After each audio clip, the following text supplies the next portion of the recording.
Everybody, we are guests on a Wednesday night. We bring the big names, we have the big fun. We've got the big guns, Charley Valher on the session tonight. I love if you watch the poster, you know. If you don't know, you don't know. So how are you going, Charley? How's your day been? What's been happening? Having a great week, Jeff. I tell you what, this is hopefully the highlight. I've been excited about this all day, just kicking around, telling friends and family. So hopefully someone will join us tonight.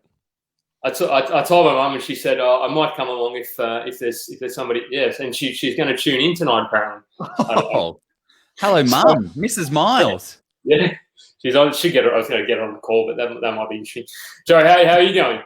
I'm good, mate. I am good. I'm absolutely pumped for this one. Charley's some big guns. So I'm very well, mate. This is the highlight of my day. Is it going to be juicy, Joe? Because I know you love it being juicy. He's all love it being juicy. All about the juice. If you're juiceless, you're useless. That's what I say. Jeez, I love it. So, what about you, Jeff? How's your day, mate? You full of beans, full of juice? Yeah, full of juice. That's a funny way of putting it. All these weightlifting kind of analogies. I promise I'm not on the juice. Because otherwise, what's going on there? But for your comments, for your question, my day was really good. Everybody, I was loving the weather here in Sydney. Fantastic. Just the time to be in lockdown. Of course, everybody loves kind of this, but of course, we're going to be out by the time summer comes around. So it'll be 45 degrees here in Sydney, and happy days, and we'll be out and mingling hopefully. But no comment on things. So on that. So let's get straight into it, because I know there's so many things we want to cover off. So what's Charley? I know you've probably got about 15 life hacks. Do you have a life hack? We didn't ask this question for the show, but I imagine you've got one up your sleeve. You're not wearing sleeves. I was ready for this. I have seen some of the previous lives, so I put some thought into it. I would say the number one thing I have done this year and probably in the last few years is we have stopped cooking in our household. We get all our meals delivered, all of them prepared and delivered. And it has saved us so much time. We just didn't realize how much time we were spending on preparing, cooking food, shopping, all the things that go into it. And I've got a little one. I've got a 21-month-old. So for us especially, is that dinner time can be absolute carnage. So that is the greatest life hack I've had in a long time. All that time to, I guess, put into property and other things that are far more important than preparing food. Yeah. Very interesting. That's going to divide a room, I think. I think that is going to divide a room. Some people love cooking. I'm on your side of the fence here, because if I could cut off eating, I would. I just don't care for it. It gets in the way of things. So now you don't cook. That's half the challenge. So do you get your breakfast made and like pre-made and everything? No, so I do a smoothie in the morning, so that's probably the one thing we don't get delivered. But even then, I don't think about it. It's the same smoothie every day, and it's really that mind freedom thing. So you just get to like go through it. Everything's set for you. I will say I didn't realize how much time I was spending thinking about food and what I was going to have. And even after this, it was like, clearly I like some food, all right? I like to eat. But it just has certainly made my life easier and more convenient so that I can focus on higher priority things. Yeah, I love that kind of your highest and best value. And for mine, I don't have to think too much about meal prep. But I do occasionally, like we sort of rotate around in the household. One day, one person decides the week ahead, and the other day I decide. So it's kind of and some of the time it's probably ends up me doing it once a month, because I get nagged to say, "Have you done it yet? Have you done it yet?" And I haven't done it. It just gets done for me. So I'm like, I'm not advocating to not do something, because you might miss something really important. So that's kind of how it's not my life hack. But what is your life hack, Jeff? So mine, I was thinking about it today, and I think it's because I'm really missing travel, and I just haven't really been able to do a whole lot of it recently. Might not have been, but my life hack is because is actually, before you get, because I know a lot of people are fans of business class and all that sort of stuff. My life hack is going up and asking if there's the opportunity to go to, if there's space available in first class, or if you're in coach, they call it coach, but if you're in kind of economy, if there's room available in business class, and just asking that question, because you'll actually get bumped up more often than what you think. Like I've seen people do it quite regularly, and it's just amazing. You know, and once you fly business or first class, I don't know that you ever go back. I mean, I have flown economy since I've been in business, but that's my life hack. So ask the question and just go and say, hey, look, I know you probably get this all the time. It's really annoying. So just kind of do the whole Chris Voss this is going to be like the worst thing. Do that and just say, oh, is there any space available in business? I'd love to join, or any in first class. Yeah. You'll be surprised. A little top tip on that is if you are going to ask, make sure that you're well dressed, because they want well dressed people in first class and business class. And a little plain trip on that. What about you, Jeff? Mine, I've actually got a top tip, life hack that I learned from I don't know, she must have been a 90-year-old woman. So everyone does it. We're talking about making meal prep and breakfast. You go to the egg aisle and you want eggs, obviously, and you have to open up and check because they're always cracked. There's always 1, 2, 3 cracked. And I'm like, oh, shit, cracked one, cracked one, cracked one. And then this old woman walks up and then she grabs them, tips them upside down, like as a container, as a carton, looks on the bottom, down, looks on the bottom, down. So what the hell is she doing? And then I go over and I look underneath and it's seeped through, like the cracked egg has seeped through. So you know. So instead of opening them up individually, you just grab them, check underneath, and that's how you tell. If there's no seepage through, you've got a good egg on your hands. Wow. That's it. I wonder how many eggs have been broken in that process though, Joe, because I think you just lift it like you'd pick it up. Yeah. But yeah. One other thing that I wanted to add is what we used to do when we first started this group ages and ages ago. Every single week we'd say, hey, welcome to all the new starters. Give us a bit of an introduction to yourself, say hello. But Facebook changed their thing, so we can't do that anymore. So I just want to say welcome to all our brand new members. Like last week, in the past week, we've got 250 new faces. So guys, jump in the comments, say hello. Post any questions that you've got. We've got a whole heap of resources in the property space. So you guys get any questions at all? Like this is why we have experts like Charley on, for you guys to come up with questions. So pop them in the comments, pop them in the thing if you're not available now. It's welcome. Great to have you guys. It's really cool. Like 250 people. I've actually got a list of the names that I'm going to read out. So just no. Speaking of experts, Joe, we have our first expert for the expert advertisement for the evening. So yes, let's run with our wonderful sponsors here. And then I've got a serious intro for you, Charley, taken mostly off your website. Okay, fabulous. Here we go. Let's do it. Scott Agate. You would have seen him on the 7 p.m. project campaigning against agent underquoting. Scott is an expert negotiator through and through. Every single day, he is negotiating with real estate agents to get the best price for his clients. To give you a bit of a background, Scott has been working in real estate since 1995, and as a real estate agent, built up 3 Bell franchises. He was the guy teaching the agent all the tips and tricks to get the most out of the buyers. However, Scott realized that there was actually no one on the side of the person buying the property, and he saw them constantly letting emotion get in the way and paying way over for the property. And that's why he created Hello House, Australia's first property negotiation as a service business, where he is on the side of the buyer. In hot markets like we have now, you need absolutely every single edge that you can get. These agents are trained professionals and they are there to get the most money out of you, which is why you need to have an expert of your own in your own corner.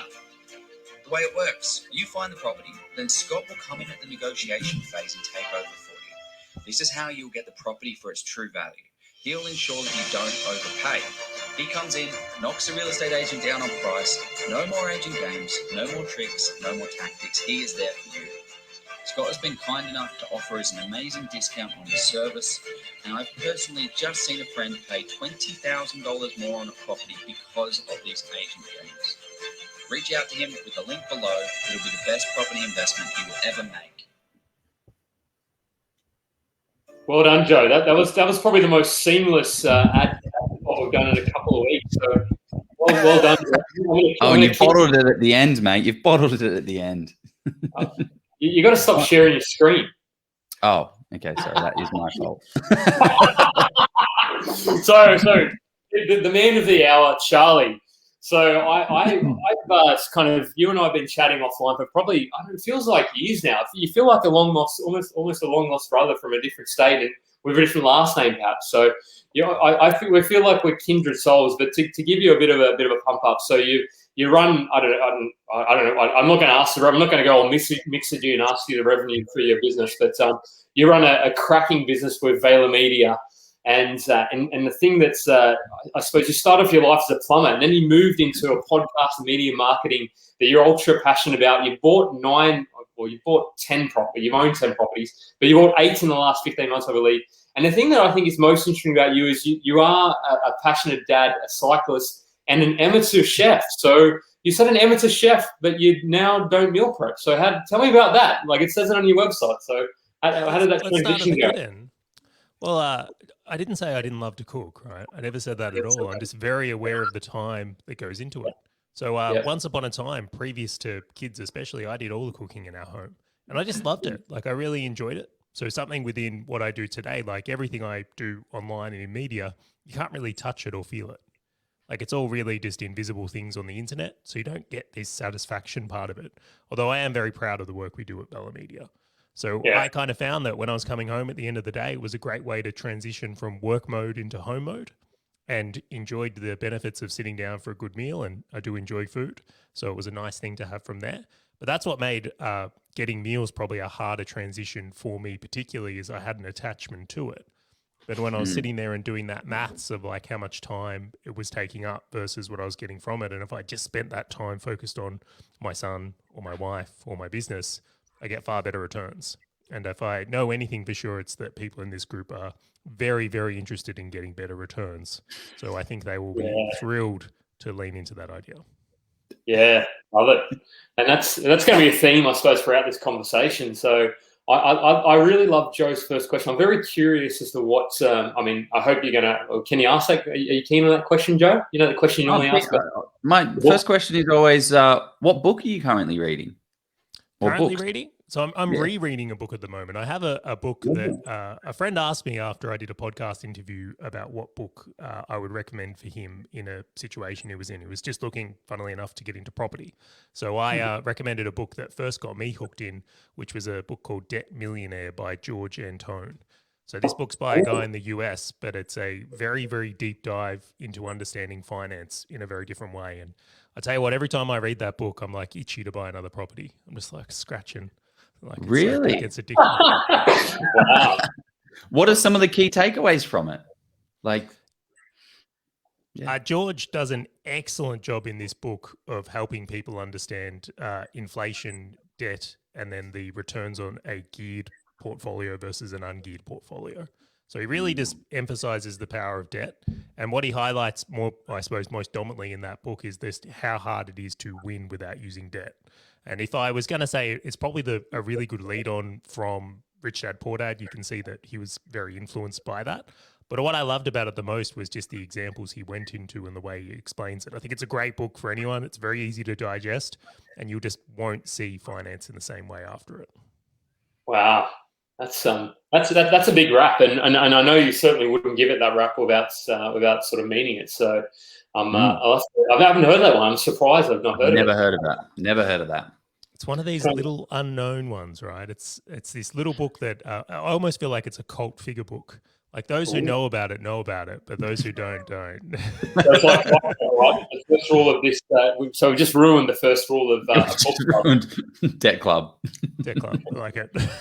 So that's an excellent answer. So the question I love starting off with, and I think this is going to be an interesting one because it'll sort of probably open a few people's minds, is what was your first property, and kind of unpack the story around that as well. Yeah, so I'll go through both here because I think they're interesting. Where I say both is my first PPOR, and then I'll talk about my first investing one. So my first principal place of residence is on the Mornington Peninsula in Victoria. And I just laugh now because if you were to look at, let's say, the CoreLogic stats or anything over the last 10 years, it's done reasonably well. Like, it's done very well. But the reason I bought it was because it had a nice garage, right? I was like, this joint's got a sick garage. I want this house. Wow. And I say that in the idea that certainly starting out, I had no idea. Like, I really didn't. Like, it was very much, I could see the utilization of this space, and I just wanted a big garage. It seemed very useful to me, and I was a plumber at this point in my life, and I thought, this is where the tools can go, and put a pipe rack in over here, and it just seemed very useful to someone that had the lifestyle I did. So went in all on that one with no research, no idea. I thought it was a fantastic way to do it. However, so had that property, bought that when I was about 22, 23-ish with my now wife and partner, Bianca. And then going on quite a while now when we first fell pregnant with our son. So Jack's about 21 months now. Right when we went into that stage of life, I kind of had this moment of going, it's not just about me anymore. Like I really need to start thinking bigger than where I'm at and thinking more into that legacy phase. And that was the trigger for me. So that led me into going to my first, I suppose we'll call it investing part of the journey. Yeah, I like that. So it's done well over the past couple of. So you're saying that the better strategy is to go in blind. Based on garage alone, I would say. It's an underutilized strategy in today's. Everyone's concerned about all these other metrics. Garage utilization. That's what we're going to be focused on. Yeah, I'm all for it. So okay, cool. So what was it? So that was it. It was just you're now going into the next phase of life. You're going to bring a little baby into this world, and you've got to start thinking about the future and legacy. But you kind of went a little hardcore into legacy, because usually people think about legacy in their 50s, 60s, not straight at the beginning. But give us a bit of a rundown. What were those first investment properties? What the first investment properties look like? Now, I'm terribly sorry. I'll just check my tech. I just saw one of the comments here.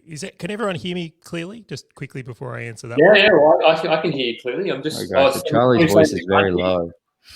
Just do a quick check on the cam and mic. Just give me 1 second. I'll see. No, you sound legit on my end. Yeah.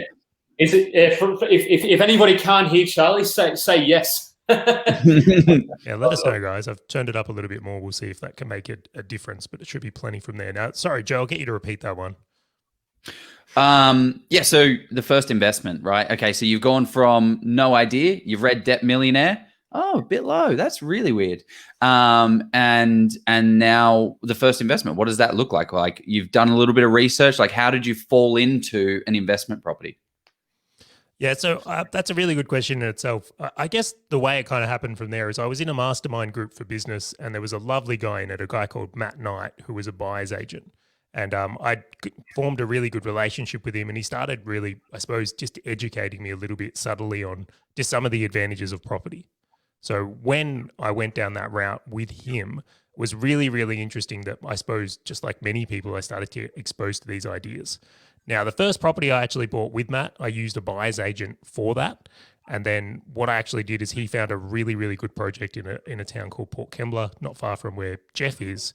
And we actually did a subdivision project. So Matt found this really excellent project. This was quite a few years back now, maybe 3 years back. Really good timing for that region as well. But that's where we kind of scratched our itch and got that first one. Yeah. So perfect timing. Like it's done incredibly well over the last couple of years. But your first investment is a subdivision. Was that a joint venture as well, or like was it with Matt, or was it you just engaged his service as a buyer's agent? So we just engaged his service as a buyer's agent, and then we handled the subdivision project itself. Now, full disclosure, the dwellings were already on the property, but this was like an unfinished subdivision. So someone had actually built the dwellings, but then hadn't finished the paperwork or done the fencing or done the work with some of the, I suppose we'll call it like stormwater and things like that. So when it was quite an interesting one, it was a unique find at the time. I had some skills from my plumbing days. So what I was actually really interested in with that one was like I had a bit of know-how and understanding of things. I thought it was a really good opportunity to kind of get into the market. Yeah, but I mean, throughout this chat, we're going to realize that you're not a man of half measures. And you did your first deal as a subdivision, right? Like most people start as a buy and hold, just a little small one, and then another one, and then another one, and then subdivision, then a subdivision, then development, then more, then units, and blah, blah, blah. But you're like, okay, I want to go from here to here. Well, what did you do? What does it look like? Because that's crazy. Risk is relative, right? Risk's really interesting. So just for context, I sell invisible shit on the internet, right? So it's like, like I look at that and I think that's far riskier than doing a subdivision. Like this one you can go and touch. So I was like, this is not risky at all. But I guess the really good answer to that is if you're someone who's doing it yourself and learning as you go, then single buy and hold projects make sense.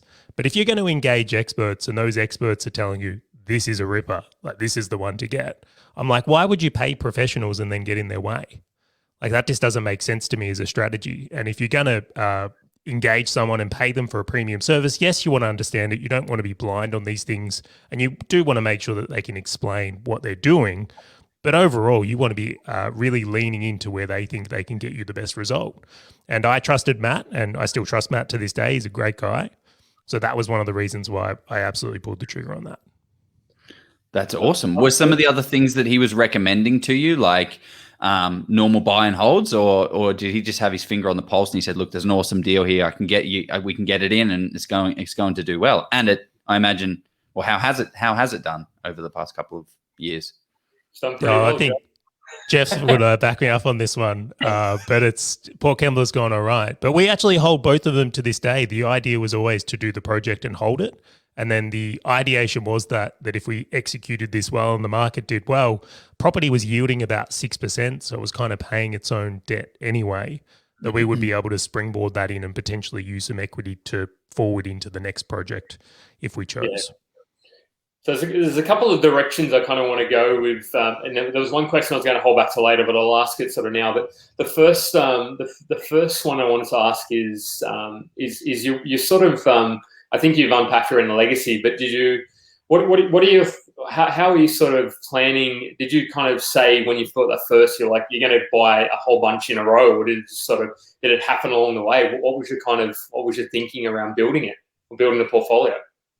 Okay, so I'll be very transparent on this. The internet moves in dog years, right? It's really fast. So for every one normal human year, the internet does 7. So if you're in anything online, it moves very, very fast. Now, something I've seen over this time since I've been online is like business models can literally be great for a short period of time and then they vanish. Like they exist and then they don't. And I'm sure as the internet continues to evolve, we're going to see a whole bunch of things that change. So part of the ideology I had in this is like, I've got a fantastic media company right now and I'm thrilled with how it's doing, but will we still exist in 10 years or will artificial intelligence take over what we do? And I know there's people out there right now working on the business to replace us. Like it's a real thing. So I looked at that and have gone with the approach that if we're going to do this, let's do it properly. Like let's make the most of this opportunity. And I've never heard of a single person that bought one house and like, sweet, I'm done. Like I've nailed this. Like I've made it. Yeah. So every investor I looked at was building, 10 plus portfolios, or they were diversifying assets. And I said, well, that's got to be the way we go about it from here. So intention from day one was to go hard. And it was always to be able to achieve a level where if I stopped work completely, or unfortunately I was unwell or couldn't work, that my family would be looked after, that Bianca and Jack would never have to have that concern about money. Yeah, I think that's and just to quickly unpack. I mean, my mindset when I bought my first property in 2015 was I was dipping my toe in. I felt, and I think your mindset was very much I'm going to do this and I'm going to do it bloody really fantastically. So it's kind of it's a chalk and cheese kind of mindset. So there's a lot of people out there that will be sort of starting off, and I get it. It's scary. You're like, oh shit, I could really stuff this up, and if I do, what are the consequences? But it's kind of, you don't have to necessarily do exactly what Charley's done, but just kind of go in clearly with the mindset that you're going to do it. And whereas I was kind of like dabbling a little bit in property, it was kind of cool to own that thing. So it's kind of just a bit of insight. The next question I ask is, so Matt, you're professionals. What kind of questions or what kind of due diligence? What are your top 3 tips for professionals that you want to ask them to make sure they actually know what they're doing? Yeah, so this is probably something I take from business. Something I've always found this really fascinating, right? When we go and recruit for a key role or a manager role in the business, I always notice where things go terribly is when you hire good people and then just get in their way or stop them from doing what you've hired them to do. So like I hire people that have skills in areas that are far greater than mine. It's like, why would I micromanage them? Like that makes no sense to me. And I'm sure there's people that have either worked in jobs or seen this in other organizations where it's like, it's just not the way to do things. So for myself, I looked at this as a bit of an equation and go, look, I know what I can earn in business. I know what I can make per hour, and I know the best utilization of me in this role. Like my job here really is to go and get deposits. That's my job. go make sure I can actually fund this property portfolio. Me doing suburb research, being a location expert, bidding and negotiating on a property, I'm not denying a really important bits. It's just not the best utilization of my time. So when I went and started working with Matt, and then I went on to work with Dashdot, which Goose and Gabby, I think both of you would probably know. The key things I really looked at with there is like, could we get aligned on that strategy and do I trust them? And that certainly can take a little bit of time. Like there was some things where we had some meetings, we got behind the strategies. I made sure I understand what they were trying to achieve and how to be a good client for them, because I think that's really key as well. And then on the other side of things is I made sure they understood the brief for me really well. Like I'm trying to get to here. Can you formulate and articulate a plan and strategy so we can do so? And they were excellent at that. Really, really excellent about that. Yeah. You go, what Joe. were some of the things that's actually so what were some of the key things that you noticed with those guys that was a little bit like what were the good things that you realized that, okay, these are the right guys for me? I know that Goose and Gabby are going to be the people that help me buy the next 10, 15, 20 properties. Yeah, I'll never forget this, right? I remember sitting down with Goose and who is Glenn from Dashdot, and he showed me what went into actually finding a location they would buy a property in. And like, I won't disclose his secret source or anything like that. That's for him. But I remember sitting there and like all that was running through my head is, I'm never going to go to this effort ever. Like, just pay him. Yeah. It was and I think that at times, like, don't get me wrong, I'm sure there's good and bad in everything. Just like there's good chefs, bad chefs, good agents, bad agents, good buyers, bad buyers, like all the rest. But when I looked at to the noticeable effort Goose was going to come up with a property, really had a methodical approach, wasn't winging it. Like these were all the things that gave me a lot of confidence. And then I looked at it, and this was, again, probably one of the key things that I really liked about using a buyer's agent, was that it was going to be something where I wasn't going to be spending the time doing that. Like there was someone going to all this effort to make a better decision, and it wasn't their first rodeo. Like if I was buying a property, it's me literally working out how to do all this research and then buy one where this is something they do routinely. So it wasn't, a new skill for them. It was a repeated skill. Yeah. I think Joe and I have sort of used, we have used BAs and we've sort of bought properties ourselves. So I think that the key, again, I'm sort of, not again, but I'm taking things from your kind of journey and mirroring it to my journey. I think that you were ultra clear what you wanted to achieve, whereas when I use a buyer's agent, I won't mention their names because I don't think it really matters. I think it was more about me. And the way that I approached it, I was very much kind of putting, I very much did, I wasn't articulate as to what I actually wanted. Whereas now if I went to a BA, I would be like, okay, show me exactly how you're going to do this. And if they can't demonstrate how they're going to do it, I'm moving on to the next one. So I wasn't comfortable, or I didn't know what I didn't know, right? Whereas you, I suppose, having the business know-how, you kind of know how to it's a bullshit meter for me, I suppose. If somebody can't articulate and can't explain it to you how they're going to get to where you want to get, then I think that's a massive red flag for me. Yeah, absolutely. And I will throw in another thing. I probably had one more hidden advantage is like, I will disclose as a media company, we look after quite a few of the property podcasts in Australia. Yeah.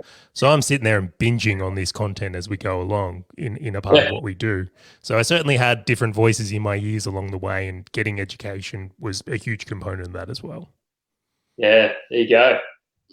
100%. That's what people are here for tonight, right? That's why you've got to get up to, like, the way I like to think about it is, this is your adventure. This is your journey. You are in the driver's seat. Your buyer's agent is in the seat next to you. As soon as a buyer's agent wants to take the keys and drive off with your vehicle, you've got to wind it back. You've got to be the one in control. You don't have to go out there and source the properties, but you do have to have the foundational knowledge and listen to all the podcasts. Listen to Goose and Gabby. Those guys are good operators, although they do not pay us for sponsorship. So we're going to keep it down a little bit. But they are down, but they're good people.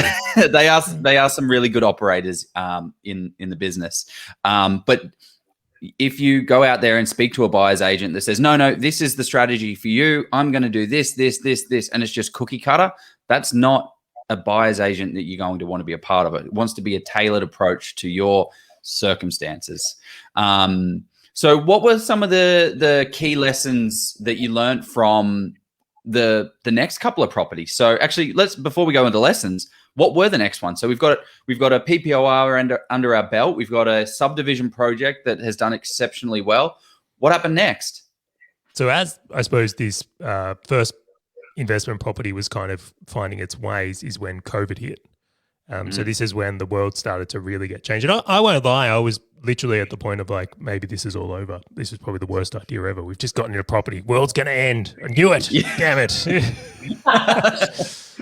No.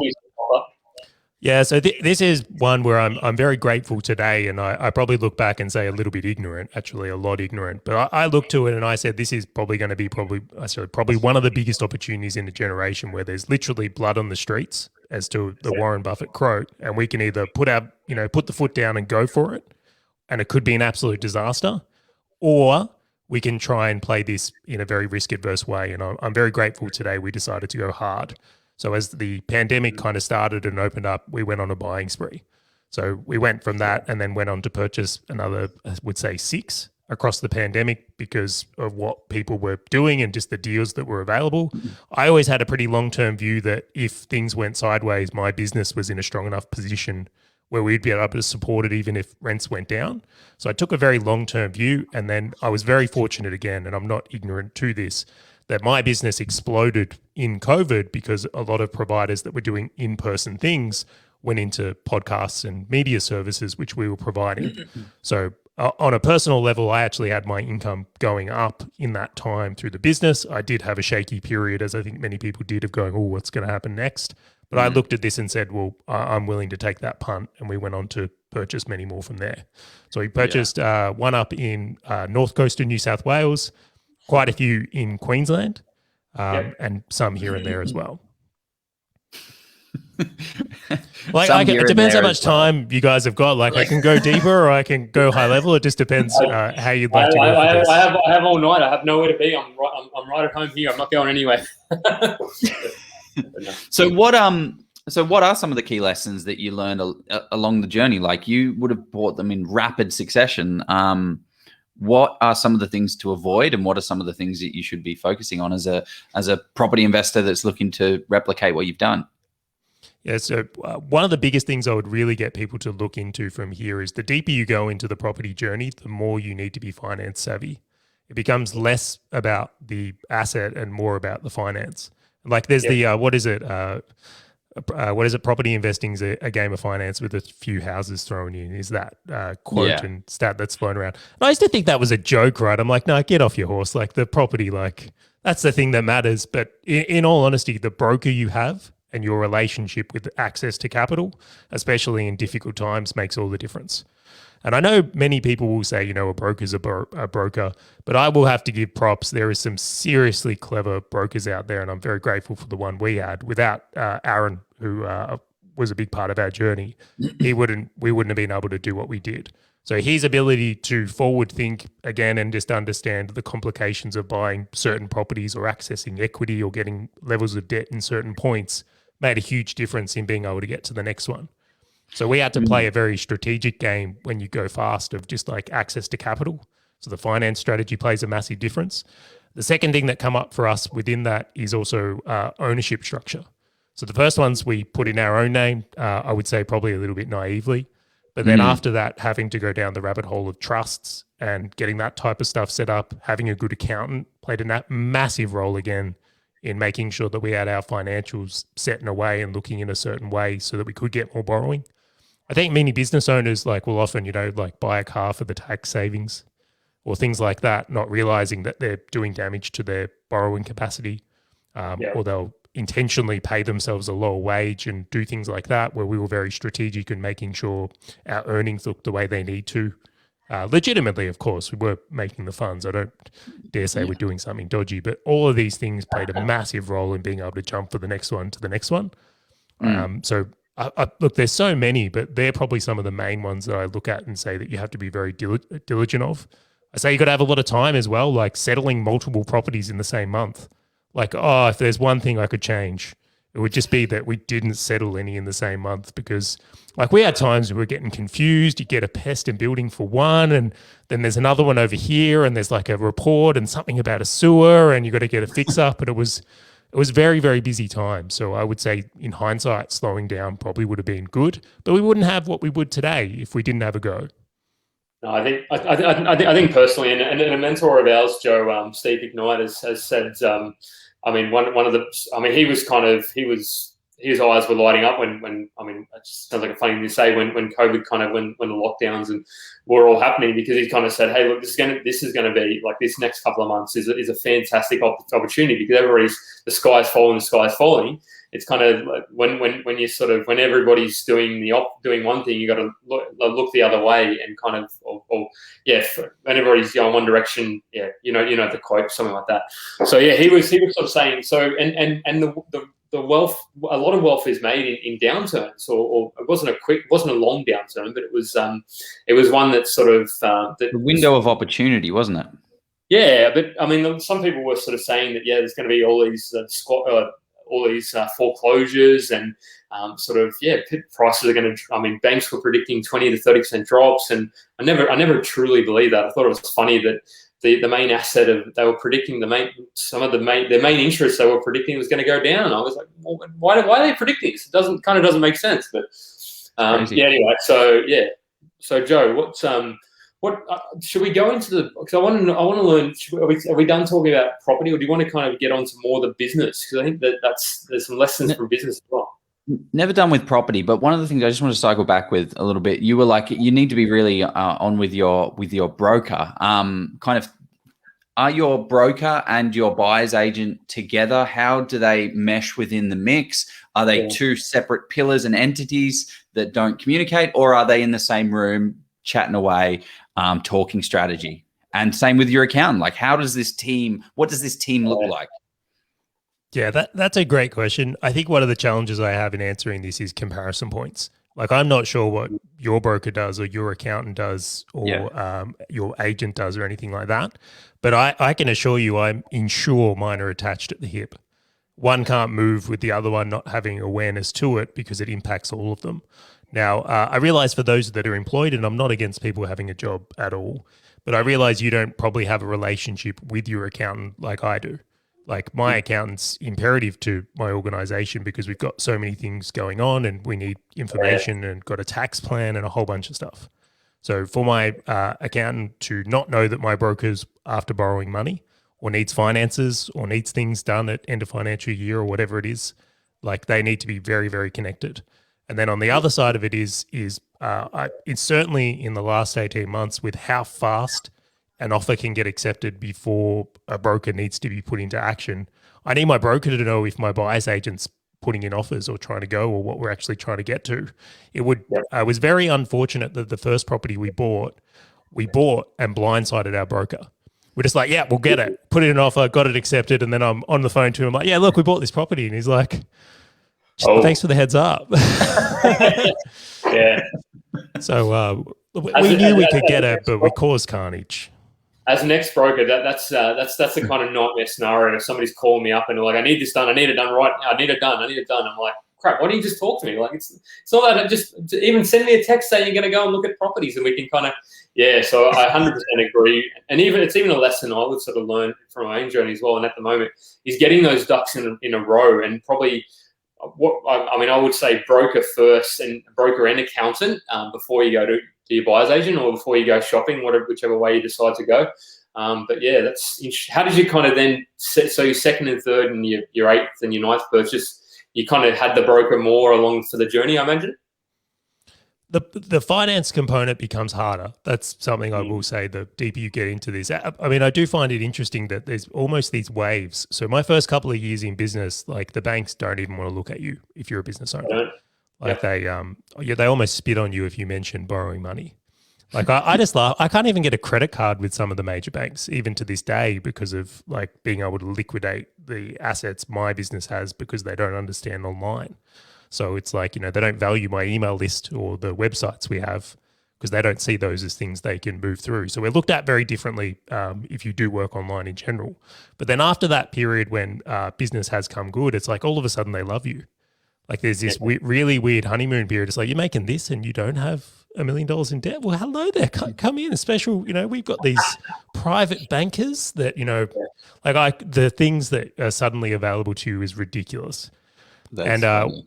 Yeah, it's a funny thing. And then you go through this stage again where you start to go towards your borrowing capacity.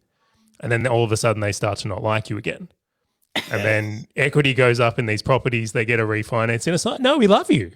So I feel like the banks themselves, and this is the big four particularly, there's a very, very interesting relationship you form with them. But you really need someone in that broker capacity who understands how to play that the deeper you go. And if you do head down the route of buying properties in trusts, there's even more complications that come through what you can and can't do, what you need to disclose, and just little things like you can't actually do negative gearing within a trust. Like it doesn't work in the same way, and you can't get offset accounts in trust lending in a lot of cases. And if you are going to do interest-only loans, they're very, very different for your borrowing capacity versus P&I loans. So if you're playing a certain type of game, you want to stack the loans in a certain way so that you don't get held up or put into a point where you can't borrow again. So all those types of things start to play the real challenge at that level. And they're two very different worlds that you're talking about, like borrowing capacity and interest only. And then that leads into your accounting question. So if they aren't so directly aligned, it's going to be very, very hard for you to articulate one thing from your broker to your accountant. No, we're not doing trusts with negative gearing because we need to do that. Oh, okay, let me go back to the broker. But having them connected is definitely going to be a worthwhile investment for sure. Yeah, just a few things I didn't know at the time that I get to fall through later was number one is that if you have interest-only loans, your borrowing capacity is actually lower because if you have P&I loans, I wasn't aware of that. So all my loans are on principal and interest to maximize capacity. And then the other side of that is that you actually get a better rate. Now, I know it's only marginal, but when you start to play on a big portfolio, it's like, 1% on $1 million of debt suddenly is an amount worth saving. So it's like, and when you've got a couple of million or you move into that like 3 million plus range, you look at a 1% swing in interest rates and you look at it as substantial. How does your accountant feel about that though? Because obviously an accountant's like, if you do principal and interest, then you're reducing your tax, or you're not reducing your tax, you're decreasing your tax deductible debt. How do they? Or I suppose the accountant says, well, hey, it's the cost of doing business. Yeah, see, this is a really interesting thing. Like we're always weighing out these different decisions. So a lot of people can't do principal and interest loans because the cash flow will kill them. Like, and I totally get that. If you're on a lower income and you need to do interest only, you kind of have to accept that. In my case, I'm not in a position where my business funds my lifestyle and I don't need to worry about taking anything out of these properties. We're also very specific with the properties we buy. We don't buy anything with such a low yield without a plan to it. It's going to need substantial amount of cash. I mentioned earlier that, one of the key things that I do as my role is fund deposits. That's my job. Now, if we're looking at a property where a bigger deposit would stop it from being something that sucks our cash, we can do that. So we really look to the idea that the business is the strength of our ability to manage a portfolio well. I mean, I won't make judgment on anyone's circumstance. I get we all come from a different place in life and start in different points. But if I would just see like something that seemed glaringly obvious to me is that if you have a low income and you're trying to do a large portfolio, is it just presents so many challenges. Like if you don't have available liquidity, like the ability to make a big mess in property is high. And you see people take astronomically high risks that I just don't think are appropriate. So one of the things that you kind of talked about just in this past couple of minutes is positive cash flow and negative cash flow. But you're saying that how do you weigh up positive cash flow and growth, right? Like you've got a 6-8% yield, but you're still getting growth. Like how have you been able to balance those so finely? I will have to say luck by this. I will not say Goose. It's really interesting that, Goose is definitely a factor. And same with Matt, where they were both basically presented some very good data that said to me that it's a complete fallacy that you can't get both. Like it's actually like people who believe in blue chip want you to believe that regional is the end of days. And people that are into yield want you to believe that blue chip is the end of days. And it's like, it's not really true.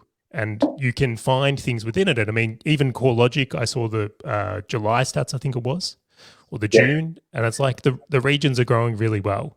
I mean, I look to that. I won't speak to being a property data expert or anything like that, but I look at this and just think that the idea to me of that you can purchase a property where the tenant supports the entirety of that property only enables you to move faster, because now your cash can be for building deposits, or your cash could be for taking out stamp duty or avoiding LMI, or I think it offers different ideas.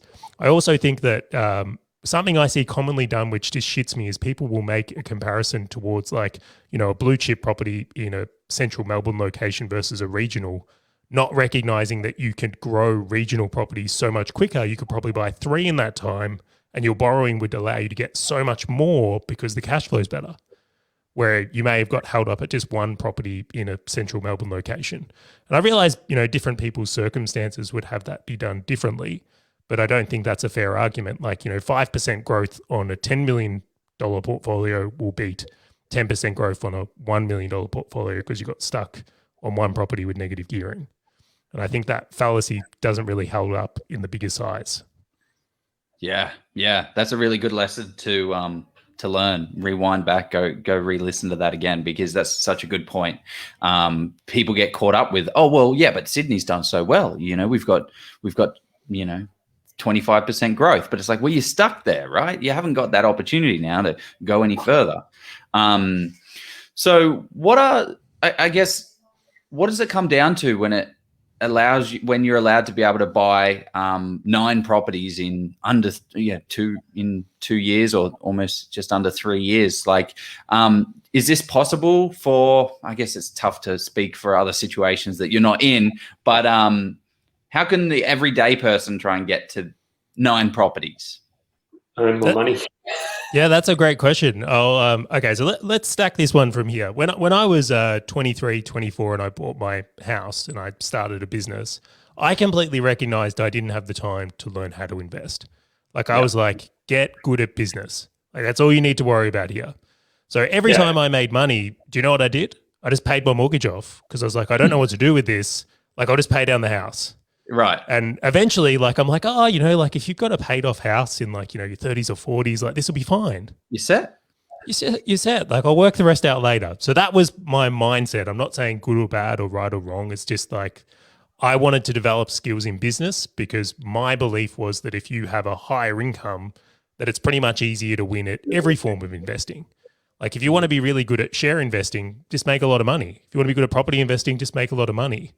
Like, it's so much easier to get a reasonable return relatively if you have a higher amount to put in, and everyone can look at that. Someone who starts with a couple of $1 million is obviously going to do better than someone who starts with a couple of $1,000. Like, it's just how it works. So when I got to the point where I was looking at investing in property, for years I'd been smashing down my mortgage, and my principal place of residence had been going up in value. So how we did well and were able to do this quickly was that I had equity, a lot of equity, and then also a business in a very strong position after years of consistency and good growth. So when that time, I suppose these worlds collided and my borrowing capacity was in a really good place. You mix that with a really solid team who understood where we wanted to go and how to go about it. And then I guess just the willingness to go. It was easy to stop at any point. Like, we could have easily slowed down, and like, we had our doubts and fears, but I just kind of, I was very determined to get to this level, and still am determined to grow further. But I always went with the idea that, well, what's the worst that can happen? I kind of believe I'm still young enough that if I lose it all, I could probably get it back. Not ideal, but I would still rather have that belief. Yeah, exactly. That's a good serving belief. Rob Fluck's case in point. I mean, lost it all at 30, well, I say lost most at 37, 38, and then sort of said, well, hey, I got to get on the bike and start going. And wouldn't you know, he did it in half the time. And I would sort of say, even knowing what I know now, I could probably do it. I mean, I haven't necessarily achieved my goals yet, but yeah, it's interesting. You can kind of there's so many lessons in there you can take. And who was how did you have a mentor that kind of taught you that, or how did you learn that business was the way? Like, how did you get that mindset? Yeah, so this is a really funny story, even back then. So when I was a younger kid, I was looking at basically my dad was a builder, and I was looking around in our life at the people that were successful, and all of them had businesses. Like this was the thing. It's like, you had a business, you were killing it. You had a job, you weren't. Now, I'm not saying that's true. It was just my influence and what I saw. And then I started doing it. I did an apprenticeship. Like I actually did a plumbing apprenticeship. And I realized very quickly there was a huge division between those who worked as plumbers and those who had plumbing businesses once again. So this reinforced story kept coming through for me. And then eventually we all hit a point where we just go, well, I'm looking at this at the Forbes, rich list. They've all got businesses. And I'm like, there might be something to this. And then I realized I'm also a terrible employee, like terrible. Like I'm very accountable to myself, but want to carve out life my own way. And then ultimately I came to the decision that, I want to be in control of my life. Like I want to ride and die by my own will. Like if I have a smashing success, I want it to be my fault. And if I fail miserably, I want it to be my fault. I hated the idea of my fate being in someone else's hands. And if you want to control your time, your finance, the works, like you got to have a business. That's how it's done. So I went into that world and decided that was for me. Yeah. Mic drop. Interview done. I'm just going to say that's all you really need to know. That's the secret. Joe, I know Joe's probably got about 15 questions he wants to ask off the back of that. So go ahead, Joe. Thanks, mate. So what is the end goal for you, right? Like, it sounds like you're going because if we look at it, right, on paper, you started property investing like 3 years ago. So, have you always been, it sounds like you have always been this driven, but are you going to get to a stopping point? Have you got is it a set number? Is it financial freedom? Is it the Bahamas? Like, what's the end goal? And what's the... Yeah, that's a really good question. I think Joe's freezed up a little bit, but what's the end goal? But that's all good. He's back. He's with us. Such a good question. Like I'll be completely transparent. I don't think there'll ever be a time in my life I don't have a business. Like I love it. Like this sport is for me. If you ever want something that is truly challenging and then offers the rewards, it is the ultimate. Like I think it's open to anyone. We don't discriminate. Anyone can start a business. It's incredibly hard. It will cost you everything. But the rewards are there to match. And I think it's a fantastic environment for people to develop themselves personally and then also create something and bring meaning to this world.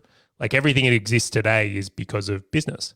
Like businesses produce everything around us, the ideas we do. And I just love that as a way to spend my life. So I'll do that forever. As for finance goals, really it's about setting something up that could support the family unconditionally. So generational wealth. And I don't know what it is. As soon as we fell pregnant with our son, something just switched on with me where it's like, okay, you need to make sure you look after the people in your life. So I look at the prices of property and go, well, it is unlikely if things continue that Jack will ever be able to afford a house on his own rights. Who knows, things might change. I'm not saying that property affordability is my area of expertise, but if I have the opportunity to make moves today that would have his life be better off for that, I would like to be able to take them for him. So passing things down and looking after loved ones is a big thing for me. Yeah. Cool. So it's not some, big selfish thing. It's just, look, we want to make the generational wealth. Keep it going. Absolutely. And I think for a lot of business owners, if you meet the ones, especially in my circle, you can see it's not driven from a selfish place. Like you can see there's honestly a world of contribution, like especially someone we mentioned earlier, like Rob. Like I've been very fortunate to spend a little bit of time with Rob, and you just see the effort he puts into other people's success. And it's like, it's a fantastic thing. Like capitalism doesn't have to be this dark art. It's not a selfish game at all from the places I've played anyway. So what are some of the tips? Because I bet you see this day in and day out of people that are really, really suited to business, that they are business minded, they're entrepreneurial, but they just haven't taken that next leap. Maybe I'm asking you to be a little mentor for people out there, but what are some of the tips and what are some of the things that people can do to, just nudge them off the edge there and take the step that we all know is going to be the best thing for them? I think Joe wants a counseling session. Yeah, That's the question that I think is a really interesting one in itself. I would say if you're in a job you absolutely despise right now and you have ambitions to start a small business sometime, go work in one. Like, get paid to learn and develop things. I will disclose that's not what I did, but I wish I did it because I spent 2 years struggling my ass off. Like, I really did, where it was a very, very school of hard knocks. So I look at that right now and I say, if I could go back and work within an organization similar to the one I could create, that would be such an unfair advantage towards achieving bigger goals there, and what I could learn there would be well worth it. Not to mention the network I could develop and the things I could understand. So that would be my tip number one. My tip number two is that if you have any ambitions of business, is that you need to get your living costs low. Because if you have a high living cost and you're trying to run a business, like if you think property is expensive, wait till you try growing a business. Growth in a business is exceptionally expensive, and the risks and rewards that come with that can be great, but it's certainly a very, very expensive endeavor.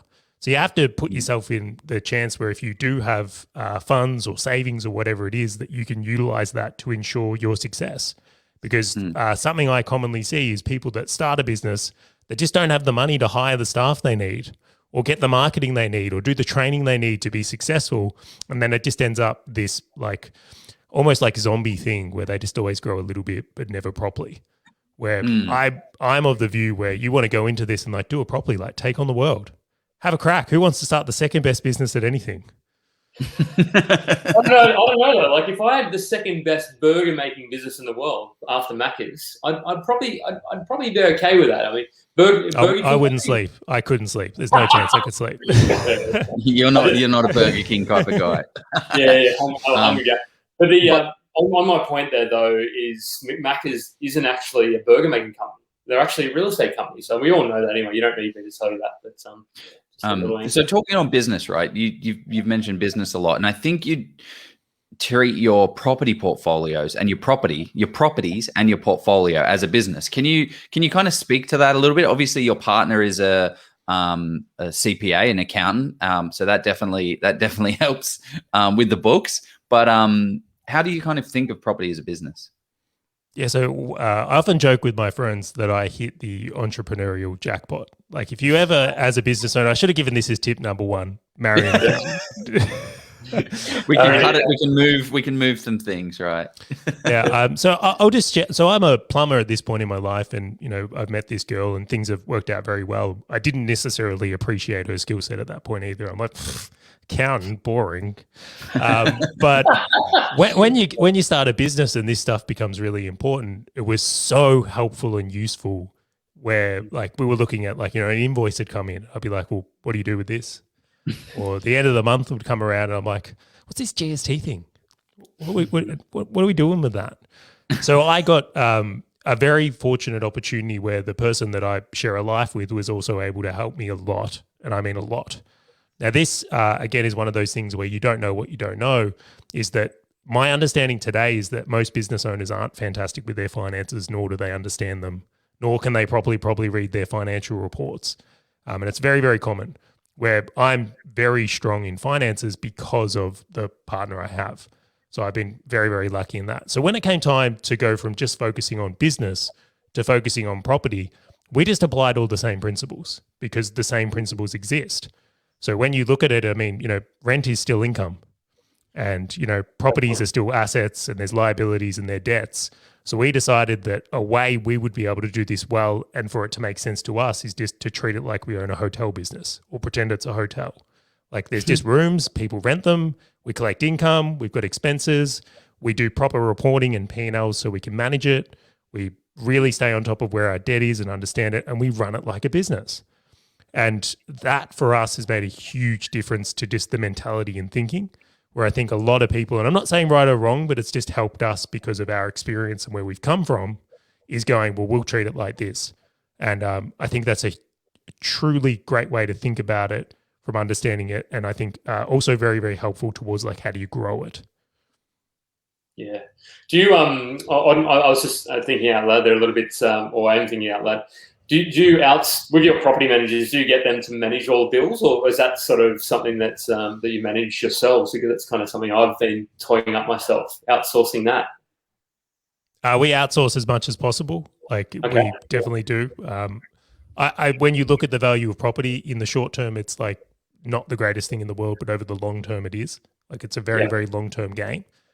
We very much value our time, as you can see from the start of this conversation, and outsourcing meals. When it comes to the properties themselves, like we have managers and all the rest. My wife, Bianca, though, does a phenomenal job at keeping everyone to account. So as for checking, did things get done, getting photos of proof, making sure rents are hitting bank accounts, creating reporting, like that's her world. So I'm very lucky that I get a report given to me every month just to say, hey, things are good here. This is where everything's at. And I'm very, very grateful for that. Yeah. That's very interesting. Now, would you... Now, you probably the answer to this, you might get in trouble. But would you be able to achieve what you achieved?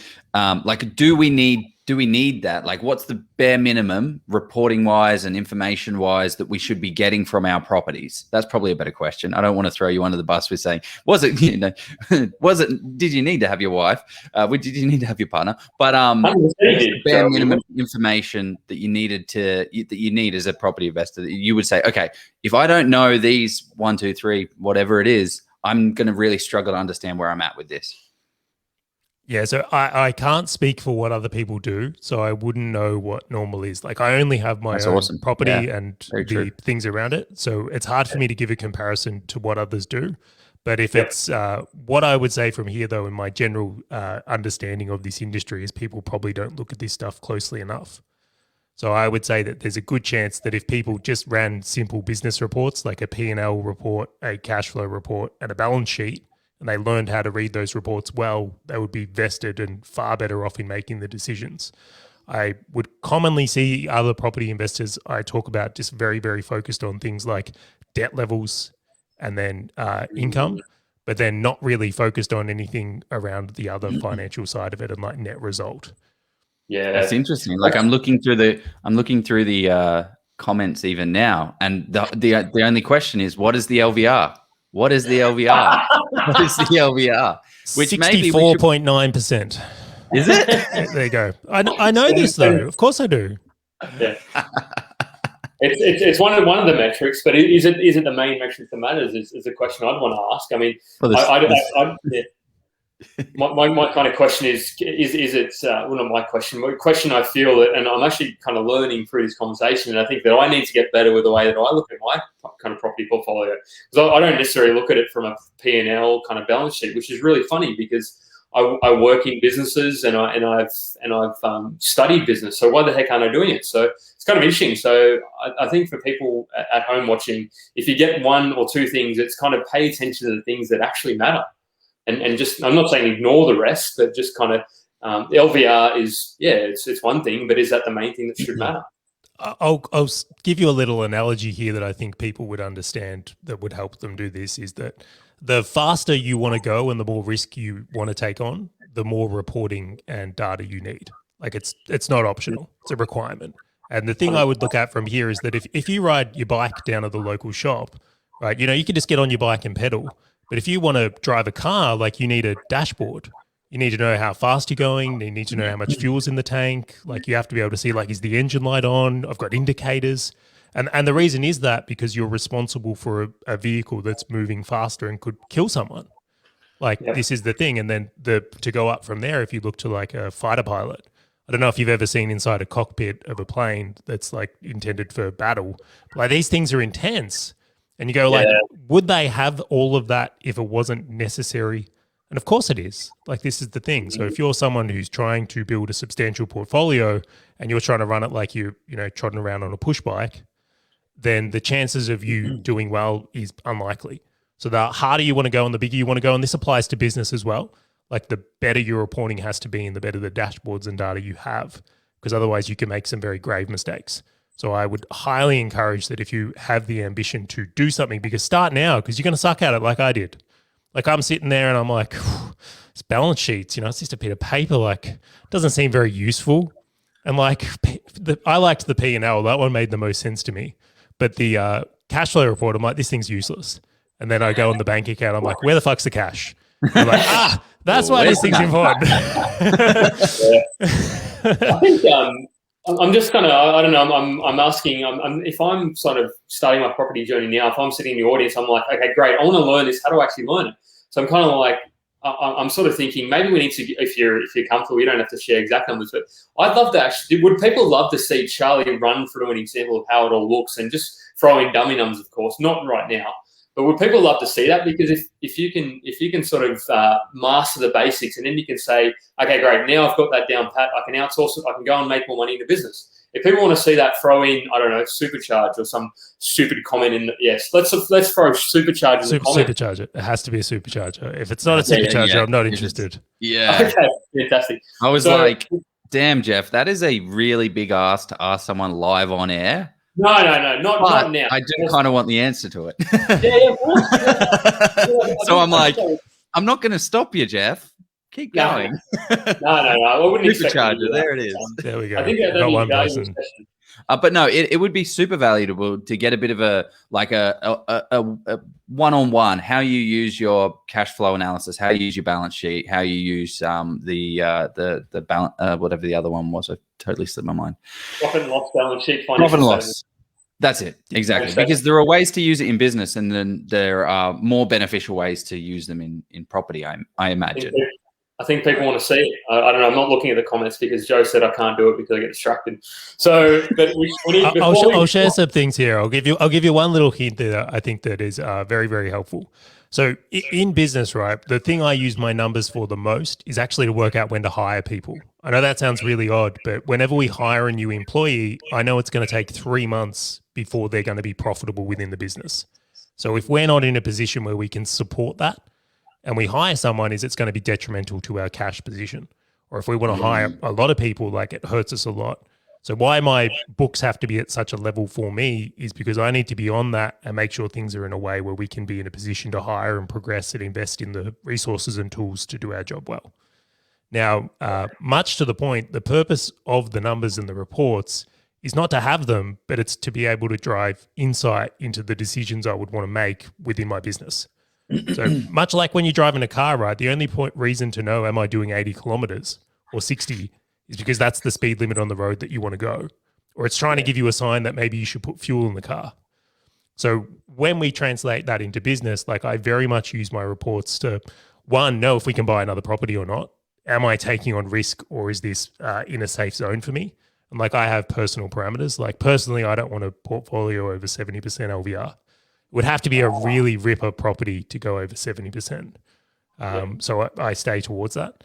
And then the other side of things is I want to make sure that my monthly net income after all expenses can support the principal payments and then also the tax. So if I buy another property and the yield doesn't support that, suddenly I've now got a liability. So there's got to be cash coming from somewhere else to drive into that. So I really want to make sure that when I'm creating these types of reports or using these types of things, it's very aligned to, is this helping me progress in the goals I have for my property business? Yeah, that's yeah, that's valuable. I'm gonna re-listen to that again, rather than getting you to repeat it, just so I can soak it in. So just on, I guess, more of the boring kind of stuff on this. Do you have Xero for this? Have you got MyOb? Like, because right now I get a PDF document sent from my property manager, and then I've got a guy, Rafi. Hey, Rafi, he's editing the video right now as we speak. And he helps me upload all of my information in there, does it, and then I get all my reporting, and then I look at it from there. So do you have Xero? Do you have someone in somewhere else helping you out with this? Like, how does it work? Yeah, so we're constantly experimenting. I won't say for all things, and I love this comment, is I continually reserve the right to change my opinion at any point based on new information. So whatever I've said, if I hear something better, I'm completely happy to say, yeah, I fucked up. I was wrong. This is better. Let's do that. Strong opinions held loosely. Strongly held beliefs loosely. Strongly held beliefs held loosely. Yeah. So currently, like, I'm a big fan of spreadsheets, and so is my wife and partner. So we do a lot of that, but we are actually looking to experiment with Xero now because we use Xero a lot for our business. We're still working through some of those finer points from there, but I think, anything's better than nothing. Would be the point from there. If you're starting out and you're newer to this, definitely spreadsheets are the best way to do it. But I would just say that one of the things that I've fallen constantly down the rabbit hole is I'll read a book or read an article and go, oh, look, they're tracking this. And then there's me fucking around for an hour trying to make my report show this thing that is completely useless and not aligned to my goals at all. Yeah. But we have that tendency to tinker. Yeah. Terrible with spreadsheets. I think speaking of spreadsheets, Joe, I think we've got to pay the bills, mate. We've got to do sponsor number 2 before we go through an entire show about if Joe forgets to do a fantastic sponsor here. Get on. Let's talk about commercial property investing. It's one of those areas that confuses many people, probably because of the risks involved, but it's also one of the few asset classes that can give you a very positive cash flow from day one. With commercial property, you get some massive net yields of 6 to 10%. Now, that's not gross, that's net, which means it's cash in your pocket. This is what makes them so amazing. Your property can actually pay itself off within 10 years, grow in value, and without having you to chip in any cash at all. Now, with big rewards comes some big risk, which is why you should de-risk your investment as much as possible. The way you do this is with expert due diligence. This is why we highly recommend hiring professionals to help you along in your investing journey. Steve Polisi of Polisi Property is one such expert. He is one of Australia's top commercial property buyer's agent. With his own multi-million-dollar property portfolio of a mix of commercial and residential, Steve has over 1,200 property transactions under his belt. He's the guy you want in your corner, crunching the numbers, finding the best properties in the best location, along with the ways to avoid the dud properties. Steve has even been the one to write the book of commercial property investing in Australia, and it's a bestseller. He's been generous enough to give us a massive discount to our audience of 50% with the code OZPROP. Click the link below, get a copy today, and start your commercial property investing journey. Okay, Joe. Joe is missing in action. Oh, he's back. Okay, I'm here, guys. I am here. And, I know. We just listened to Steve, but how does commercial property fit in within your portfolio? I'm hearing a whole lot of positive cash flow, positive gearing, capital growth, and you're at that kind of foundational stage now. Like, are you going to transition into commercial? Has it crossed your mind? Like, where do you sit on the commercial side of things? So I was about this far away from buying a commercial property about 6 weeks ago, or not even, maybe 4 weeks ago. Wow. And then we had some circumstances come up where we'll, COVID outbreaks and lockdowns, and then some personal things I won't go into where we had to put the brakes on and just kind of recalibrate. But I will say that it is definitely something I'm considering in a big way. I will say that what was really interesting to me is I come across someone called Helen, and I'm going to butcher her last name, Tarrant. Yeah. I know Helen. Yeah. Helen's an awesome person. I like her a lot. And she really, again, just gave me a bit of education and just different property strategies. Now, I'm sure Steve, your sponsor, is very good. He's very well regarded as well. I don't know him personally, but he does have a very good reputation. He's quite funny on your streams, by the way. Got a wicked sense of humour. I reckon you'd have a very good conversation. I'd love to be a fly on the wall there because It is very appealing, but I will just say there's been different things I've looked at where I've gone, some of that multi-tenant commercial stuff, very appealing to me, where you've maybe got a strip of shops, you can get 4 different tenants in, you've got a good yield and just different use applications. I do like those types of commercial properties. I think they just offer good risk reduction, personally. That's what I like. On the other side of things, though, one of the things that just makes me very, very, I suppose, interested. So where I've done well in business is I've been able to spot things that are going to be in trend and take advantage of them. So I saw podcasts were going to get huge a few years ago. Like, I was watching big companies drop billions into podcast technology. And I'm like, they don't do this by accident. It's like, they don't just accidentally build a freeway, right? They know. Yeah. They definitely know. So I caught wind of that, got in front of it, and then we've done very well in business because of it. I look to the state of commercial right now, and I think there's a lot of business models that are going to be disrupted over the next 12 months to 18 months. Yeah, so very much. and I won't speak to this on an expert level. I won't from there, but this is just my personal opinion, is I look to the amount of businesses that are now using less office space, doing things from home, doing things differently. And I would think you would want to have a really strong plan and understanding of commercial to be sure you're in the right type of assets, because I think it would be easy to make an incredible fuck up right now on this if you aren't aware of kind of where things are going to.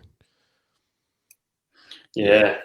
Yeah, it's definitely one of those asset classes where it's like, oh, I might just go. No, don't go your own. You're going to need a buyer's agent for that. But usually people have made it past that kind of first hurdle of the ego, right? That's always the first thing. I'm going to go out there and I'm going to go buy a property, and I'm going to do it all by myself, and it's going to be awesome. But then they just like, oh wow, this is really hard. Oh, research. Oh, I mean, I've got a full-time job. How am I meant to do this? And then it's like, oh, all of a sudden, house and land packages, off the plan apartments. Okay, yeah, well, that sounds like a tax depreciation. That sounds like a great idea. And they just get given this thing, whereas it takes a lot of time, energy, and effort, like you said, like exactly what you said with Goose. This is his life. This is all he does. So he does it pretty well. But it's then making that next step of like, okay, I need a team of people to help lift me up. Otherwise, if I'm going my own, it's just not going to work. It's not a property. Maybe it's not a solo game. It's not a solo sport. It is a team sport. Definitely. Yeah. So here you go, Joe. Well, I was going to say I'd love to hear some audience questions. Like pop it in the comments, guys, because it would be really cool to ask Charley any questions that you've got around, buying 9 properties in under 2 years. And 15 months, Joe. I mean, it's under 1.5 years. 15 months. But it was 15 months. It's a year. It was a bit of a sprint. I was waiting for you to. I mean, I suppose it's not. Yeah, but we do have some pre-submitted questions. But I mean, there's so many ways I wanted to. So many questions, but we're getting to 75 minutes. So what I'll do is throw some questions down below, and I want to. I can get up some questions that we've pre-submitted. So I think we've kind of answered this, but I'd love to hear you kind of really crystallize and hammer it home. So Leon asked, he said, strategy to retire the debt when and how, if that's your plan. You said you're uncomfortable having it above 70. So is your plan to just sort of gradually pay it down? Like, what have you thought about this? Like, what do you want to do with? Yeah, so as you guys can see, I know that I'm geared to about 64.9 at the moment is where I'm sitting for LVR, because apparently that's a really important question that matters above all else. I mean, it's part of it, but I just don't want people to get obsessed with that number. The reason why I'd like to keep a lower LVR is that if shit hits the fan, I want to be the guy that is buying everyone's properties at ridiculously low rates. So that's a big part of it. So I think if you run a high LVR, you're kind of saying, look, I think things are going to go this way. And if they go sour, I'm just going to try and ride it out. Where if things do turn, I want to be in a position where I can make moves, because that's where I think often the best moves come from. So that's a personal view and position. So that's why we do it in that way. As for debt retirement strategy, like all my loans are on P&I. When we get to a certain level of accumulation, I'll just let them pay down a little bit, and I may sell down a property or something in the future so that it can retire it from there. But I have no problem getting to retirement and still having some debt. We still invest in our super and may use our super to pay down some debt if that point comes. I don't plan to stop working either. So again, I'm not particularly concerned about the retirement, but it's certainly in there. We're not going to be maxing it out. Yeah. That's a really great answer, and very kind of thought. It sounds like you have put a bit of thought behind that. I did want to acknowledge Abby's question, but I feel we've spoken about it quite a lot. So about jumping from first to second to third, and we've got a heap of questions come through. I mean, interesting one. I'm keen. Yeah. Okay. Yeah. I want to know what Joe's chin, but. That's the one I'm interested in is actually, because we have been talking about positivity a whole lot here. What has been your worst purchase, or what are some of the mistakes? You can't be perfect, Charley. Surely not. What?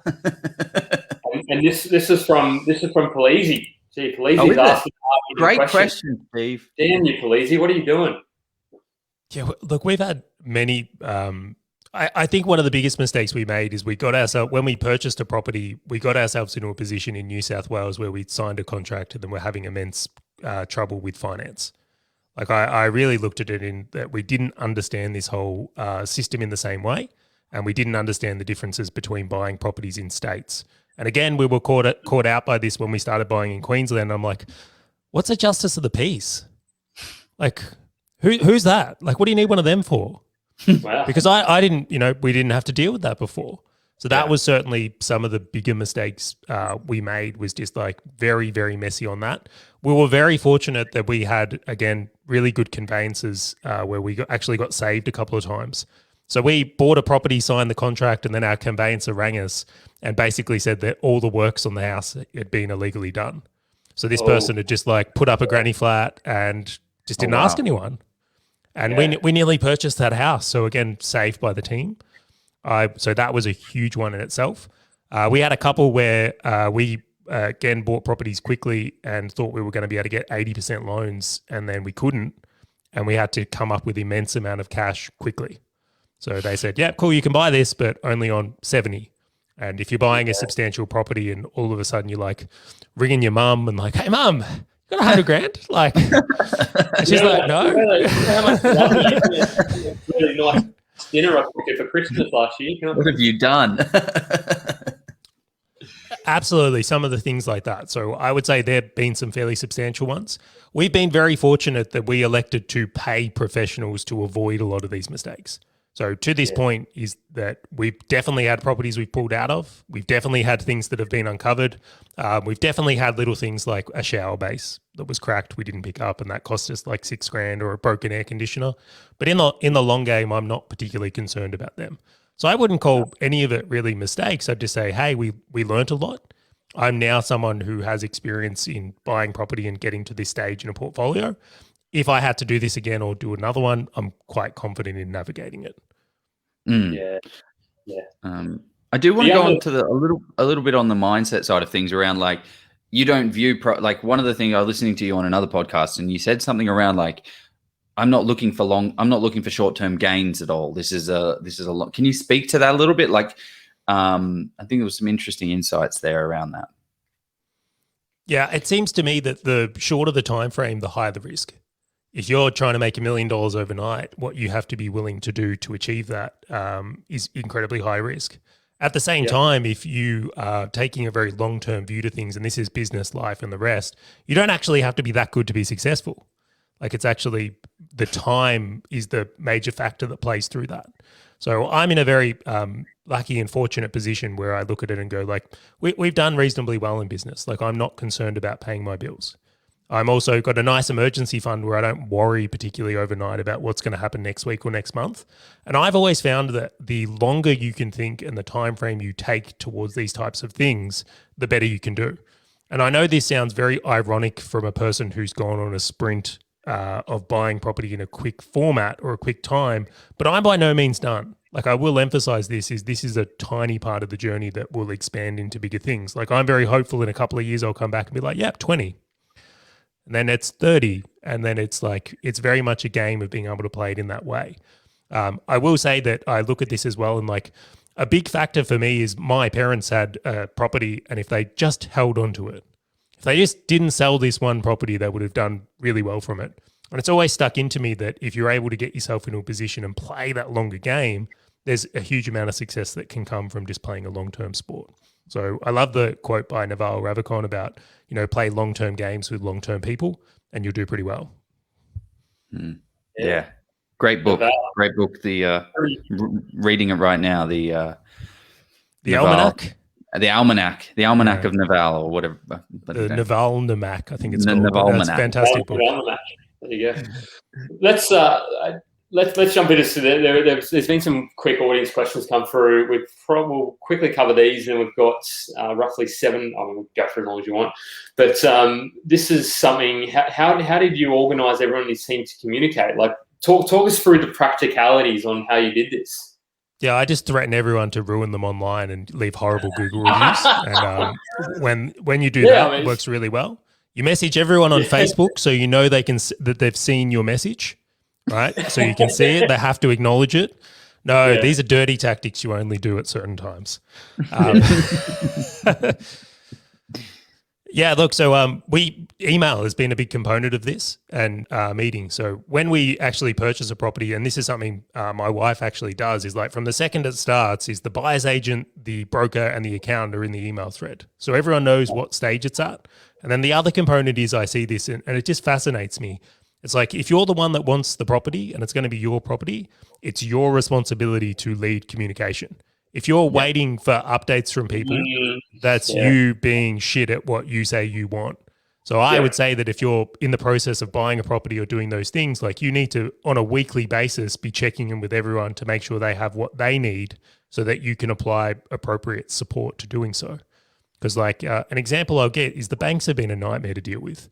If anyone's bought a property in the last 18 months, it's like the craziness of it, and it's gotten wilder the more we've bought, has just been absolutely nuts. And making sure that your broker is supported in getting what he needs, or documents, or justices of the peace, or whatever it is, or that your accountant can get things done, or your buyer's agent has been able to get things done, or the pest and building, like you've got to be on it and make sure you're leading that.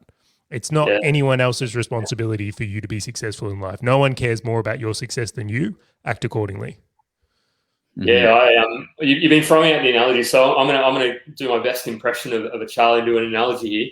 So I'd liken the teamwork and the accountant and the broker. I'd liken it to playing tennis, right? The balls, when your accountant asks you something, that's them hitting the ball back into your court. So the ball's in your court until you hit it back.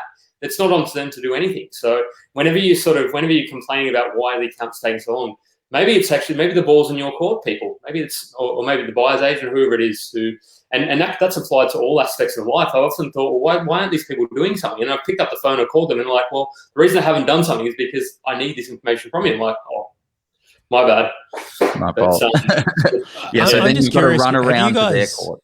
Have you guys ever come across someone on your show or in general investing? It's like, oh, wow, I've got a B team, I've got a shit accountant, a shit broker, and like, we killed it, right? I'm the greatest investor ever. I'm like, it just doesn't happen. Haven't got it yet, but we have had people that have had shit teams, shit brokers, shit accountants, and that's their first one, and then they move on. I'm in that camp. I started my investing journey and got a very poor team set up. I was anyway, I've mentioned it too many times, but it's so true. It's so true.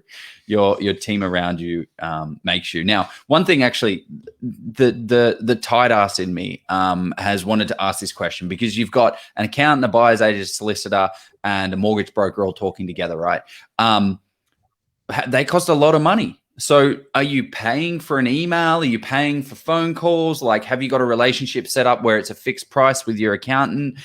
Because obviously your broker gets paid by the bank. That's fine. Solicitor gets paid generally a fixed fee, but accountants are generally on the hourly side of things. How does it work out on the finance side of things? Oh, this is where we get controversial. This is like where we get very, very controversial. Oh, here we go. Okay. Like I completely acknowledge that, how can I do this without pissing off the most amount of people? Actually, maybe we just go there. Just piss them both off equally. I honestly think that a lot of investors don't focus on earning more. I think that a shortcut in them being successful would be for them to achieve a higher income. So for me, and I don't want to say this from an arrogant place, but my time in my business is worth more than my accountant's time or my time. So if they've got to spend an hour on this that I don't, that's actually winning for me. And I look at this and I go, well, even if they're all together on a call, what they're able to achieve through expertise, experience, and all the rest, it's still worth it. So I would say for a lot of people that if you're on a lower income and those types of things are concerned, like it's time to raise your income, like it's possible. Like I kid you or not, like I'm a high school dropout who did a plumbing apprenticeship because it looked glamorous in his father's friendship circles. Right? I am not a silver spoon kid. I'm just someone that had a crack and wanted it. Like those, if you live in Australia, if you're on this stream right now and you're in Australia, the opportunities that are available to you today are immense. And I think it's a shame so many people end up in careers or jobs they hate where it's literally for a paycheck and the paycheck isn't that good. So I would encourage, like, number one, if you're serious about doing something big with property, the quicker path might actually be go do your own thing and earn more. Because if you're able to achieve that, you'll be able to grow a property portfolio way quicker. And you might actually like what you do. Yeah, taking one step back to take two steps forward, kind of thing, because it's you do take a hit when you run a business, but ultimately, if you believe in yourself and you actually kind of can stick at it, you can turn into something. And somebody asked me the early part, what business, Charlie? And I'd say you're in. Would you say media business or podcast? What media podcast and marketing? What kind of business would you describe yourself as? Yeah, so technically it's media. That's the space we play. But as what we really do is we make podcasts and YouTube channels. That's what we do for a living. Awesome podcasts and YouTube channels, I might say as well. The best, only the best. No. But no, that's fantastic, and I kind of I think Joe and I eventually will have some conversation on this. I'll kind of just say, hey, look, Joe, I reckon we should just outsource that rather than us doing it. And I'm a little bit of a cheapskate as well. I mean, things like setting up companies, mate. Like accountants are expensive, I know, but I think I'm not our own company, but we'll talk about this offline, Joe. But no, I think there's some things that we could do ourselves, and there's some things that we need to outsource. Yes, definitely. It's like with everything, right? Like even my own personal life, like I outsource so much stuff, like any online stuff that anybody else can do, they do it. Like I'm this close to just loading a debit card up on TransferWise or AirWallex and just saying, okay, this is your like card, Mr. like someone in Bangladesh. You when I need something, can you just pay with this? Like because the $100, $200, $300, even if they run off with it, it's going to be like, okay, cool. He's gonna sort out my rego. He's going to sort out this for the year. I don't have to worry about it. The money's over there. I just outsource all my online stuff, and I'm so much better off. Except when it comes to this group, I'm very hands-on, and I don't outsource everything. We just made a survey, and we got some great questions that I outsourced, and then I created the entire survey thing on the silly platform. So I'm with you, Jeff. I'm with you. We're more outsourcing.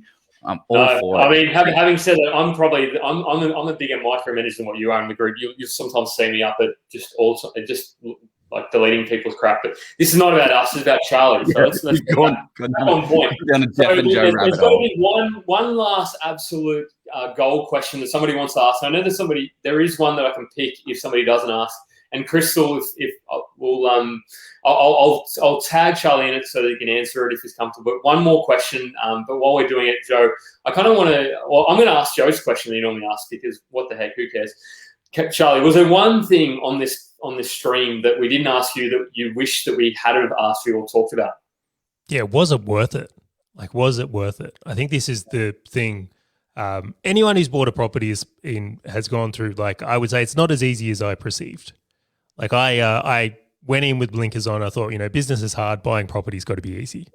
And I think it was much harder than I anticipated. There's more steps that are there. There's more challenges. There's certainly things from that. But was it worth it? And absolutely above and beyond my expectations, it has been. So I would more than anything for someone who's putting themselves out for the challenge of growing a business, growing a property portfolio, going deeper into this and hopefully doing something better for themselves. Like, was it worth it? And should they do it? I would encourage it. I think people should try these things. Yeah.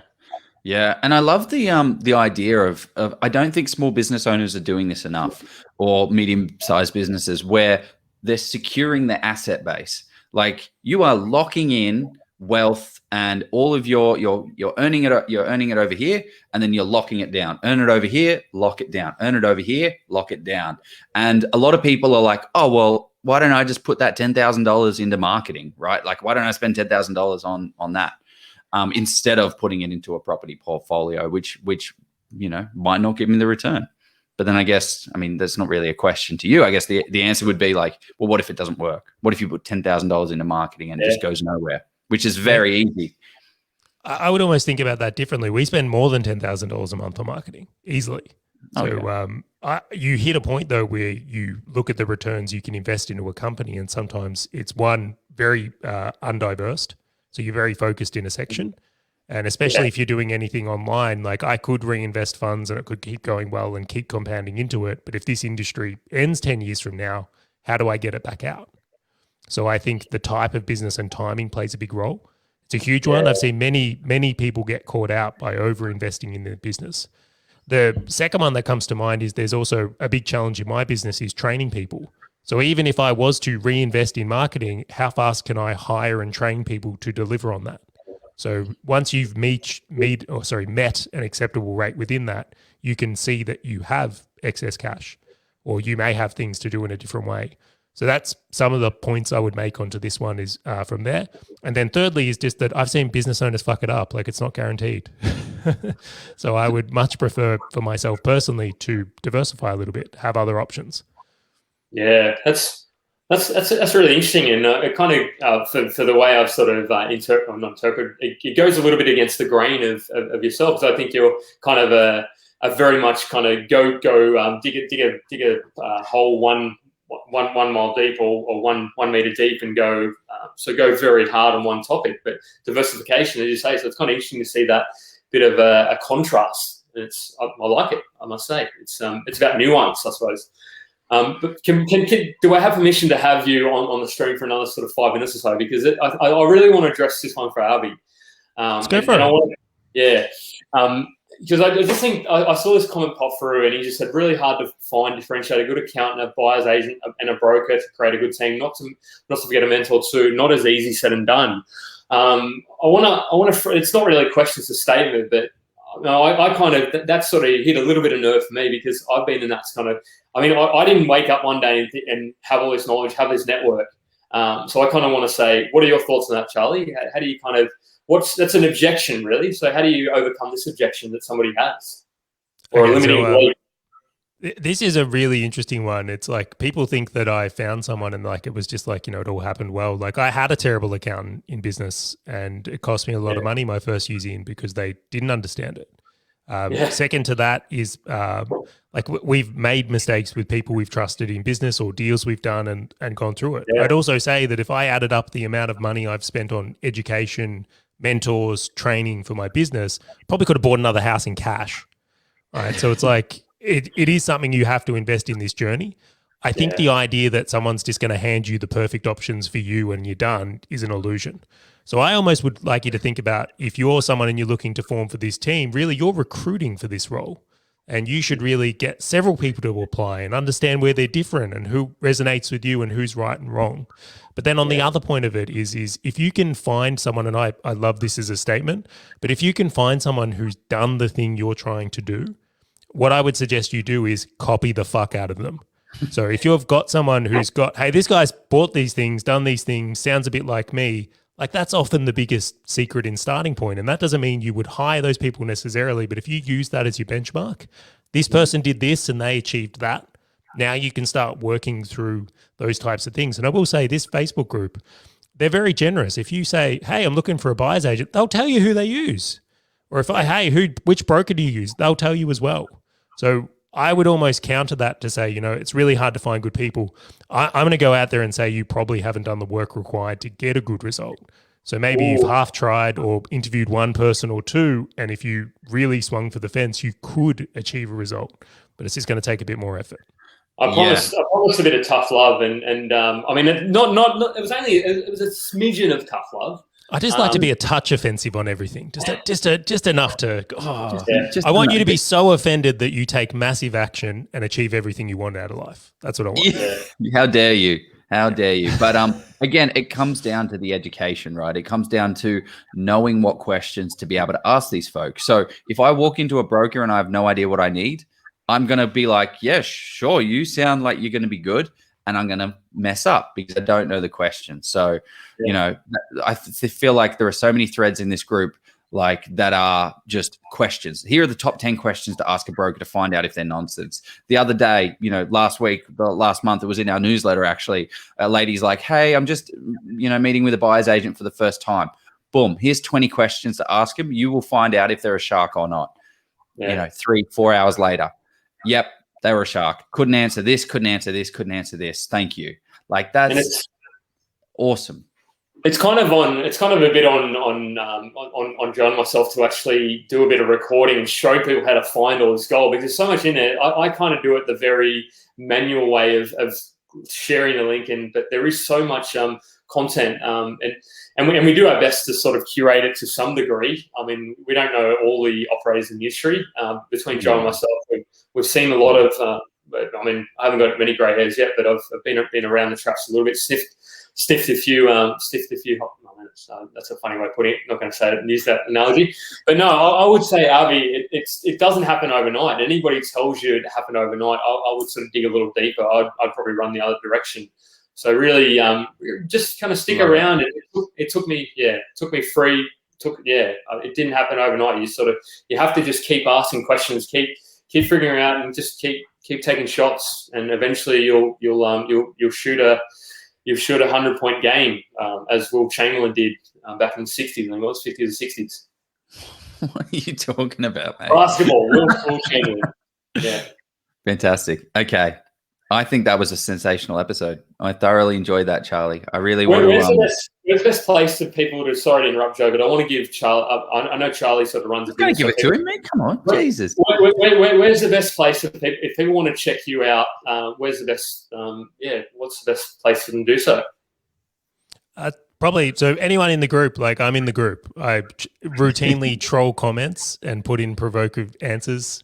Apologies to anyone if you've seen my responses. I can't help but have a little bit of fun on the internet. So if you post something, I'm there trolling right away. So please feel free, tag me. Give me your best troll post. Come hard. I'm ready for you.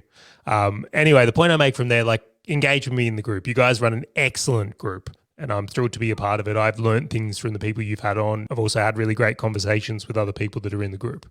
So big props to that. That's probably a great way. Other than that, I'd probably say Facebook or my website, valormedia.com. Of course, if you're not in the media space or have a business, the website's not of use to you in a big way, but I'm always happy to chat property. It's on my mind continually. Yeah, love it. Thanks for coming on. I really appreciate it. Yeah, amazing. No, I appreciate it, mate. I wanted to acknowledge the effort and energy you've put into the property space. You just dived head first, and I think there's so many lessons to be learned in such a short space of time. And you're just a hustler. Like, you get up, you go, you do it. You don't make excuses. You just get it done. And hopefully this has added value to. I know it's added value to the group. It's added value to me, and this is going to be one of the ones that I definitely rewatch, because there's so many knowledge bombs in here. So I appreciate it. The best. Cheers the for best having me, one. guys. It was good fun. Yeah, easily the best one ever done. Easily. Well, yeah. All right, guys. My absolute pleasure to be here. Yeah. Awesome. Thanks, guys. Have a good night. Enjoy yourselves. Bye-bye. You can